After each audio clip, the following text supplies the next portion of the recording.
Diode जे आहे आपलं सिरीज मध्ये आहे, याला दोन्ही बाजूला रिडिंग असतं. तर एक बाजू आली तुमची एनोडचा सप्लाय, एक बाजू आली इकडून बीपीएचा सप्लाय.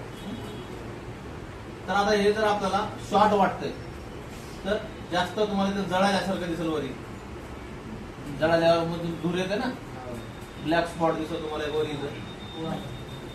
आता हे बाहेर काढल्यानंतर आपल्याला कळेल की लिकेज आहे का शॉर्ट आहे.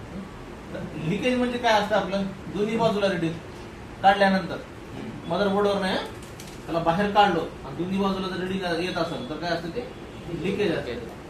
आता जास्त लिकेज कसं समजायचं ते लाईन. आता समजा लिकेज तुम्हाला जास्त प्रॉब्लेम येतो लाईट सेक्शनला. ह्या लाईट सेक्शनला ह्या ठिकाणी जे एनोडची लाईन आहे इथे रिडिंग यायला पाहिजे आपल्याला 300-400.